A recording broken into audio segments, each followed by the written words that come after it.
Okay, this video is about really the Lord speaking to me the other day about how, and I've talked about this, and it's not going to be obvious. I mean, here's the words he gave me. He said, it will not be obvious that I'm coming, only obvious to the people of God. So only the people of God are going to be going, wow, he's coming. And it's only going to be obvious, he said, when he comes in the clouds. So when every knee shall bow and tongue confess that he is the Lord, that is when it's going to be obvious. He said it's not for everyone to know. And you find these examples in the Bible where Jesus, his followers would be like, you are the Messiah, and confess you are the Messiah.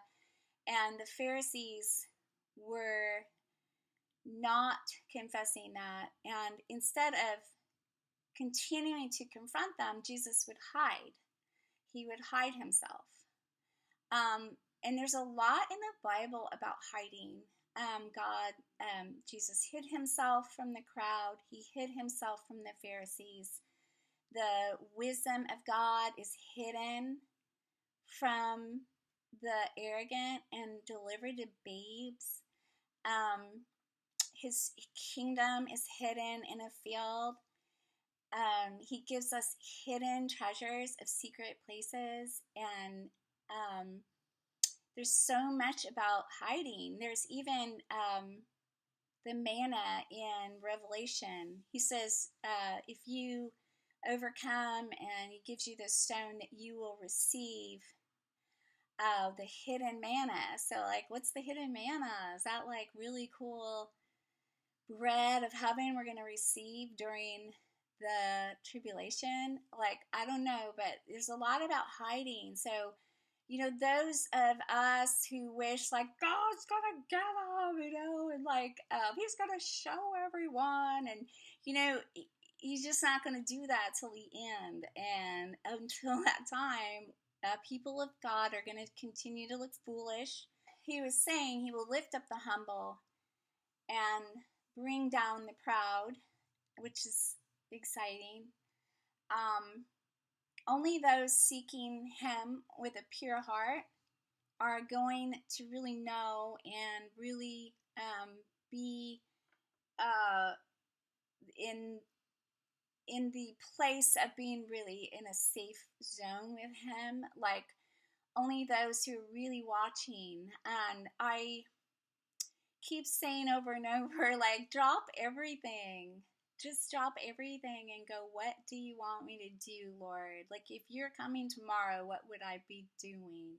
For me, he has certain things he wants me to do. So I try to work on those. And then I'm also called to be someone who helps prepare others. So I try to help prepare others with their faith and when things we're going to go through. So, anyway, I just really love that word, and I've talked about it. Like, my channel is for people who are not into the obvious. Jesus was never mainstream. He's never mainstream. You're not going to hear this on the mainstream media. You're not going to hear it in mainstream Christianity. He's never been like that. He came as a little babe. The first time he got up in the temple to proclaim that he was the prophesied Isaiah 61, nothing happened, but it was fulfilled that day. Like, it was fulfilled that day. So a lot of prophecies are fulfilled and have already been fulfilled. A lot of people don't even notice. They don't even know that these have been prophetically fulfilled. So I have a link that has some amazing prophecies that we believe have already been fulfilled. And one of them, I have some other videos on it, but I just wanted to bring it up again because this could be very well a prophetic fulfillment of the verse in Daniel where it talks about the trampling of the holy place. So this happened already. I'll post it on here because I don't have the little date right here, but this happened already.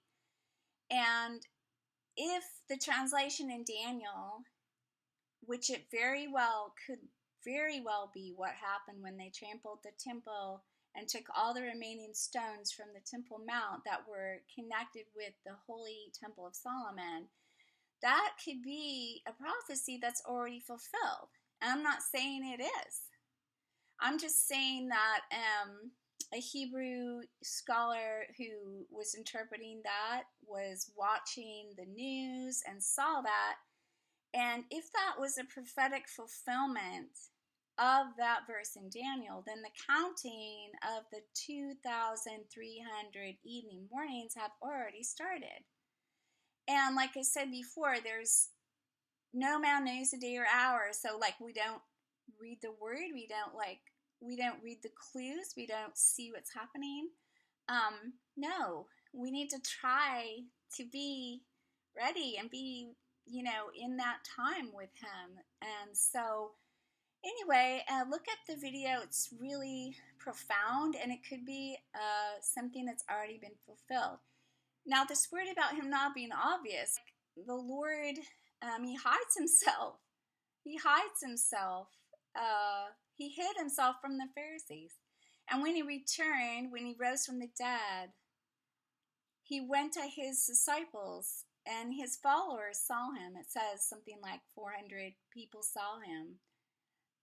But the Pharisees never saw him. They never saw him.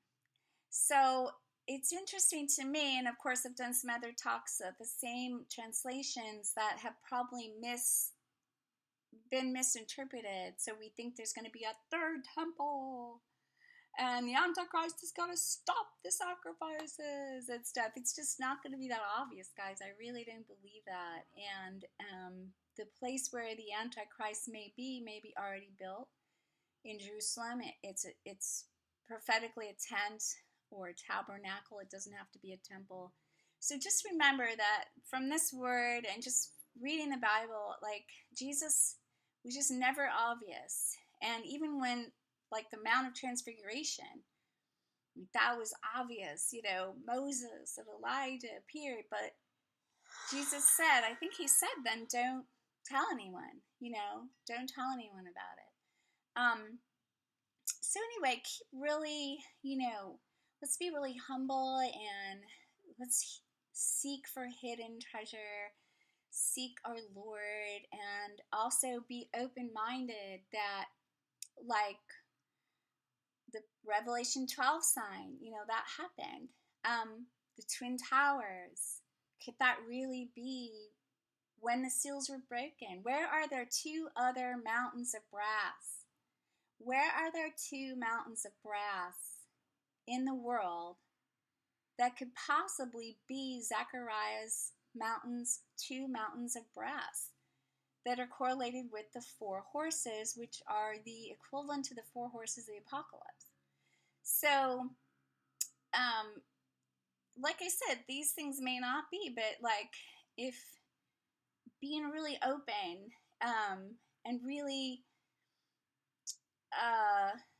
not, like I said, Jesus has never been mainstream, and he's not going to be that way now. But if you really want to be like watching, because he says the servants who are watching, when he comes, then they'll be given more responsibility. And so, I just think that would be exciting. Every day I want to watch, even though my niece did an analogy. I'll give a video on it, on the disciples and how they coped with the crucifixion, which could be a shadowing of how believers are going to cope with the tribulation. And all of the disciples fell asleep, all of them. So I hope I didn't fall asleep. I hope I'm not sleeping, but that's pretty realistic, really, that even though we try, and we're going to try to be those on the front line, and because she wrote it about the apostles, and their characters. But what occurred to me when I was thinking about it was from Palm Sunday to the resurrection, that was a week. So we're in the week of Daniel, the last week of Daniel. So as they got near the crucifixion, which would be 3.5 days, then the 3.5 years, the 3.5 days when Jesus was crucified, and then he rose again. So we're nearing that 3.5 days. That's really years, because we're in a week of years. But we're in the last week of Daniel, and there was a week of Palm Sunday to resurrection. But in the middle of the week, Jesus got cut off. And in the middle of this week, I believe Jesus himself is going to be cutting off all offerings and sacrifices. There won't be any churches going. But anyway, more on that later. I just think, I'm hoping I'm going to be awake and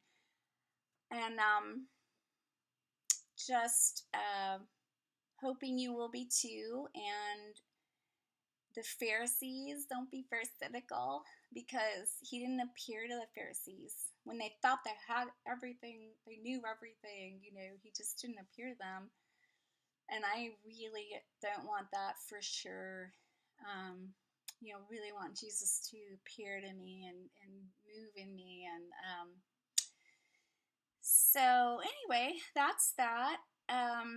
Looking forward to doing my next video on the apostles and the characters, which will be brought to you by my niece's writing, L. Perkins. All right. Take care and be safe in the Lord.